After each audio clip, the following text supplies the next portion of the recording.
अरुणाचल प्रदेश से कांग्रेस के एकमात्र निर्वाचन विधायक कुमार वाई का आज राजीव गांधी भवन ईटानगर में भव्य स्वागत किया गया।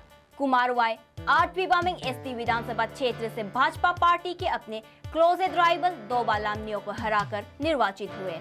एक प्रेस कॉन्फ्रेंस को संबोधित करते हुए वाई ने अपने सभी समर्थकों और शुभचिंतकों को उनके अटूट समर्थन के लिए धन्यवाद दिया।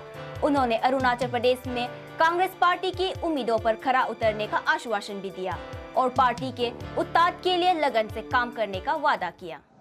बामिंग का यूथ को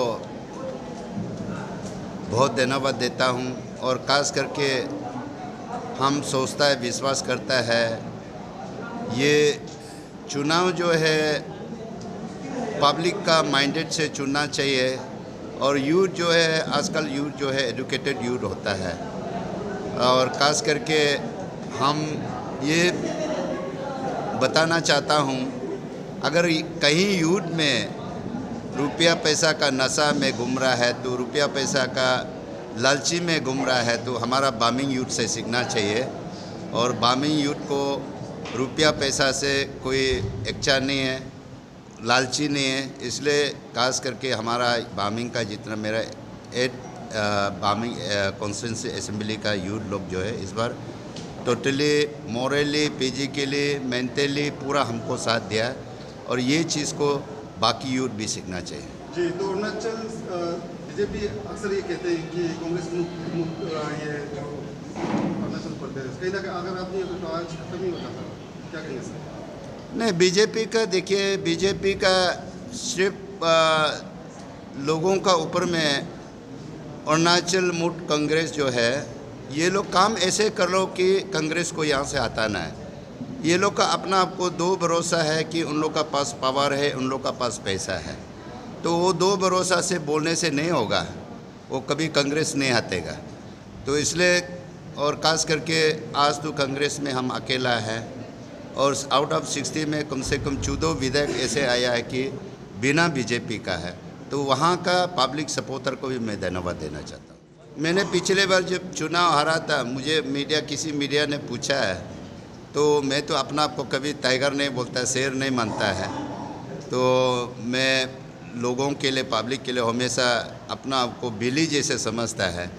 तो हमको मीडिया, आप जैसे मीडिया ने मुझे पिछले साल बोला है कि टाइगर हारना नहीं चाहिए। मैंने तो बोला है कि देखो, शेर जो है लंबा छलांग मारने के लिए कभी कभी 2 कदम पहले पीछे हटना पड़ता है, तो मैंने 2 कदम पीछे हट के इस बार फिर मैं उम्मीद करता है हमको बहुत लंबा छलांग मारना चाहिए, अभी मारेगा। देखिए, ये चुनाव में मैंने इस बीच में भी यही बोला है कि चुनाव का पहले कुछ भी बोल सकता है, कोई भी लैंग्वेज यूज़ कर सकता है, क्योंकि जनता का वोट हासिल करने के लिए बोल सकता है। लेकिन मैं सोचता है पेमा खांडू एक एजुकेटेड लीडर है, यूथ लीडर है, वो अपना पुराना बात को, अगर उस बात को दिमाग में लेके काम करेगा तो वो कैसे टीम अरुणाचल बना के चल सकता है। और देखिए, जब चुनाव अभी मैं बामिंग से चुन के आया है, मैं कांग्रेस से बिलोंग किया है, मैं हो सकता है बीजेपी का अपोजिशन हो सकता है, लेकिन मेरा बामिंग का जनता तो कोई अरुणाचल का अपोजिशन तो नहीं है। जो पब्लिक को हक मिलना चाहिए वो मिलना चाहिए। अगर उस जैसे बोला वैसे काम करेगा तो असेंबली तो है ना, मेरा आवाज़ को कोई बंद नहीं कर सकता है। हाँ, मैं अभी तो हम कुछ आश्वासन नहीं दे सकता है। मैं अपना कांग्रेस परिवार को ये वादा करता हूँ और हम पार्टी के लिए अच्छा काम करेगा। देखो, चुनाव जो है आज देखिए, मोदी जी बोलता है मोदी गारंटी, वो 400 से ऊपर जाएगा, लेकिन उसका भी तो अपना अभी सारा हिंदुस्तान देख रहा है, तो वैसे पॉलिटिक्स में कोई नहीं बोल सकता। अभी हम तो चाहता है कि जो भी रूलिंग गवर्नमेंट है, कल को कोई भी सीएम बनो, लेकिन मैं चाहता है कि सारा अरुणाचल का वो डिफरेंस में नहीं देखना, अपोजिशन रूलिंग का डिफरेंस देखना नहीं, काम मिल के करना चाहिए।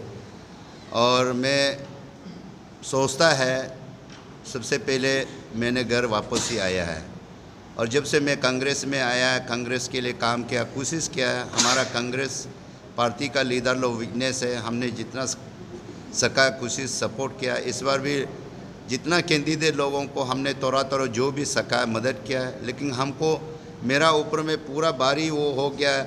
मैं किसी को उसके लिए मैं आपका मीडियम से जितना भी कैंडिडेट लॉस हुआ है तो उन सभी को मैं क्षमा चाहता हूं मैं, क्योंकि वहाँ पूरा फुल साथ नहीं दे पाया है।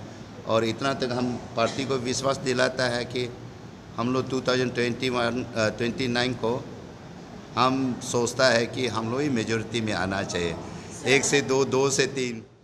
एंड फर्स्ट आपको मैंने ये कंग्रेचुलेसन देना चाहता है कि आपका मणिपुर से 2 तो कम से कम हमारा लोकसभा में जीता है, तो आपको हम कंग्रेचुलेसन देना चाहता है, क्योंकि यहाँ वही है हमारा प्रदेश में जनता का इतना अवेयरनेस नहीं है।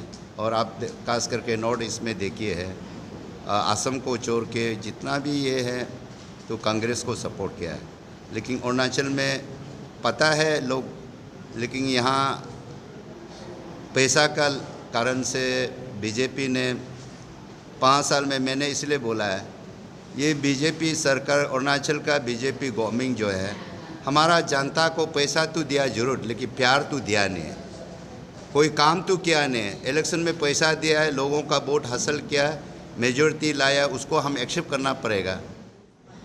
मैं लॉयल्टी के लिए इसलिए मैंने बोला अभी हम कुछ भी वादा नहीं कर सकता। मैं कोशिश करेगा अपना लॉयल्टी को आगे बढ़ाने के लिए, और मेरा लीडरशिप में कांग्रेस पार्टी को और आगे बढ़ाने में वो हम कोशिश करेगा। और अरुणाचल का लोग लॉयल्टी को जानना जरूरी है। जैसे आपका ये पब्लिक फ्रंट में मैं बोलना तो नहीं चाहता, फिर भी बोलना भी जरूरी होता है। हमारा वेस्टर्न ईस्टर्न पार्ट का जो लोकसभा कैंडिडेट भूसीराम सीरम काफ़ी जेंटलमैन है, लॉयल्टी है, एडुकेटेड है, तो गाँव सबका तो बारे में आपको सब पता है। तो हमारा लोग लॉयल्टी को देखता नहीं है, इसमें प्रॉब्लम है। हम लीडर लॉयल्टी होने से भी क्या होगा, पब्लिक उस लॉयल्टी को समझता नहीं है। मैंने बार बार बोल रहा है हम कुछ कोशिश करेगा, अच्छा प्लान करेगा। और कांग्रेस, हाँ वो देखिए उसी बात को बार बार नहीं पूछने से भी मैं भी बार बार बोलना ठीक नहीं है। और हमारा कांग्रेस का बारे में देखिए, ये सबको पता है हिंदुस्तान को आज़ादी लाया कांग्रेस, जितना बड़ा बड़ा इस्टेब्लिश किया है आपको सारा कांग्रेस है। इसलिए आज इस बार के इलेक्शन में देखिए, यूपी में कभी आप सोचा था तो यूपी में क्यों इतना आया है, तो क्योंकि वहाँ का लोग जान गया ना। तो इसलिए ये सिर्फ कांग्रेस को हम आगे बढ़ाएगा वो बात नहीं, जनता आगे मिल के बढ़ाना चाहिए। नहीं ऐसे ब्लेंडली तो हम नहीं बोल पाएगा। तो अब 1-2 साल का बाद आप लोग देखिए कांग्रेस कितना आगे बढ़ता है और बीजेपी कितना पीछे जाता है, वो आप देख लीजिए। तो इसके लिए आज कुछ हम आश्वासन नहीं दे सकेगा। Thank you.